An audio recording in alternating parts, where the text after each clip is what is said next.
Hello and thanks for watching my video. Today I'm going to be talking about the expansion and how you, over the next coming months, can prepare for the upcoming expansion for Guild Wars 2. Now, I did a series on a few videos on this actually prior to Heart of Thorns, and I found them very, very useful. And so I thought I would repeat this for Guild Wars 2's next expansion.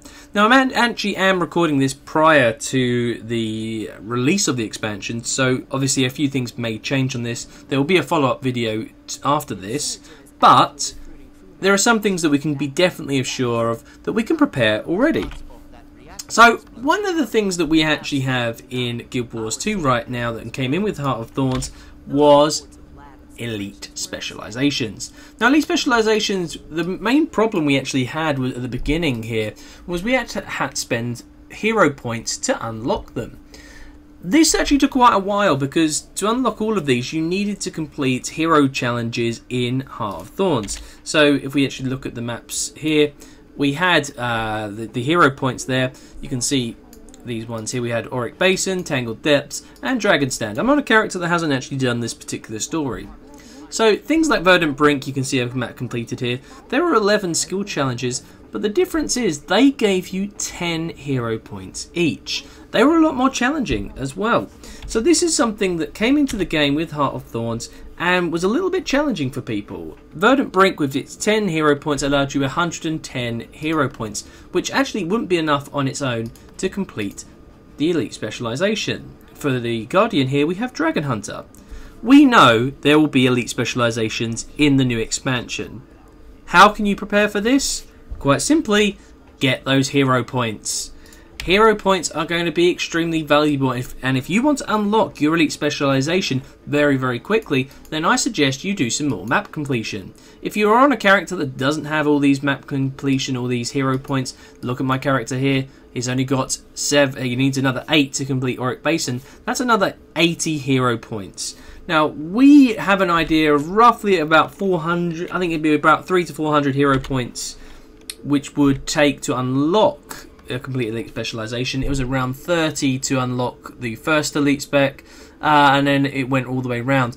And this means that you will need a similar amount again. So my advice first of all is make sure you have as many hero points as possible prior to the expansion. Another thing that came in was Masteries. Now Masteries, again, we have the Central Tyria region and then the Heart of Maguma. It is clearly that we're going to... I haven't even unlocked that one. There we go. That's the new Ancient Magic one. The new Mastery, sorry, for the new map with Episode 6. And we are likely to get, again, a new Tyria.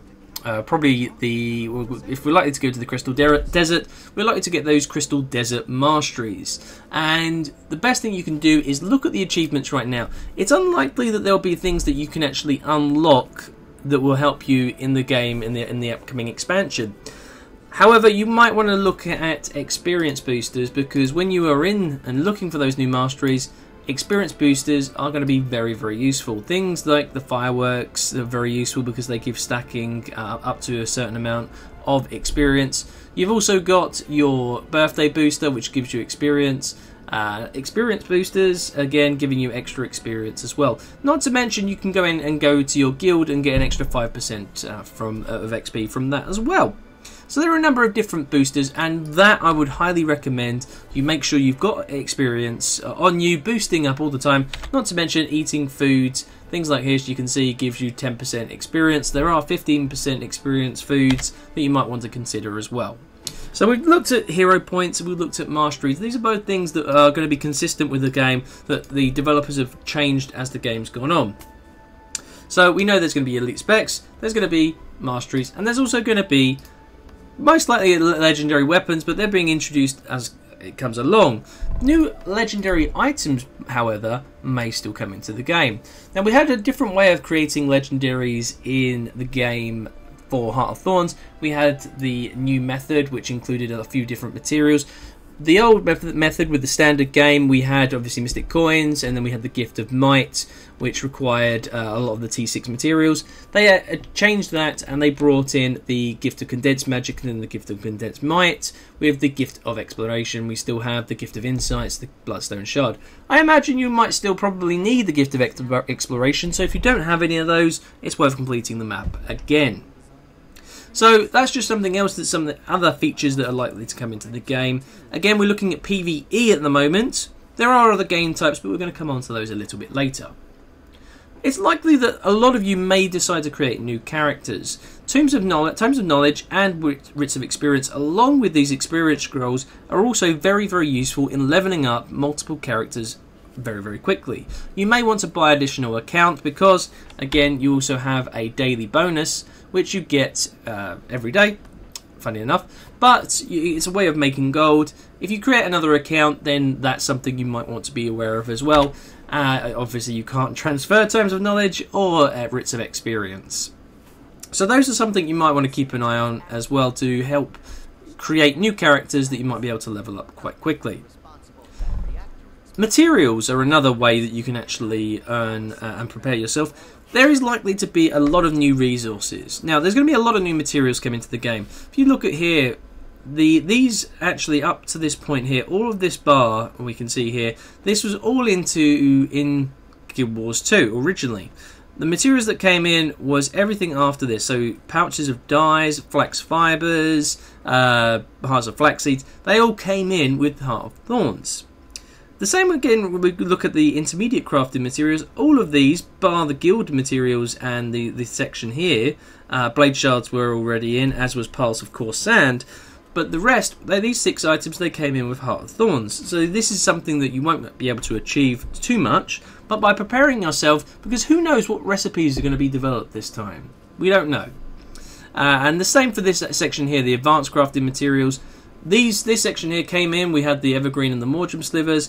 We also had, obviously, Legendary Insights that came in with raiding. They're still very useful. And then we have map currencies as well. Again, all nice and useful. Who knows if they're going to be useful in the new expansion? We don't know about that. But it's still handy to build up your supply. Ascended materials, well, maybe we see some new Ascended stats. It's likely, possible, but we don't know. And again, some of the fractals that are likely to be introduced as well, you might want to get to build up some fractal materials as well.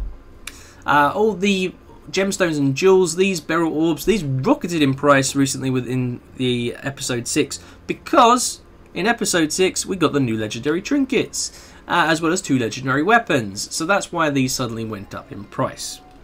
Again, these actually, ebony orbs, maguma bells, flax blossoms, these are all new items that came into the game, as was amalgamated gemstones.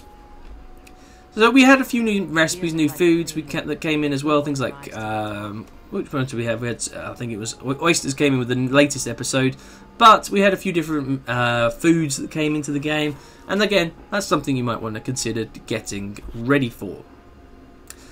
But that's something that you can develop as time goes on. It's a bit of speculation. There is something, however, that you can be very, very prepared for, and that's if you're a PvPer. Now, in the PvP, you actually have reward tracks. As you build up, you can create lots. You can complete reward tracks and get access to some nice, handy rewards. But let's have a look at the ones that I've actually completed, and I actually achieved a lot of these the very first day Heart of Thorns came out. We had the Auric Basin reward track, which you actually achieved by going into that map. We then had things like the Mist Champions, they were introduced. We also had a huge increase in rank rewards. So Jungle Doliac, will we see a Crystal Doliac perhaps? I think that's likely. And in which case you'll need 20,000 experience in the PvP arena to gain access and complete that reward track. And there are a lot of reward tracks that came in with Heart of Thorns, and I was able to manage to complete most of them thanks to saving up. And that was saving up these. Where if I can find them? There we go. Potions of PvP rewards. Now, you require 80 potions of PvP rewards to complete one track. Right now, I'm on the verge of being able to complete 3 reward tracks, By the time the expansion comes out, I expect to have a few more being able to be completed. And it's that advanced help that you're able to get access to materials, to resources, to handy things, and also some nice rewards before anybody else. Because you will have to play a lot of PvP to get access to those rewards unless you save up these potions and spend them once the expansion comes out. What about sigils though? You can see I've got the Sigil of Force. There are likely to be new sigils, new runes. Then we can't speculate about that, but we might want to look at what things will be coming handy.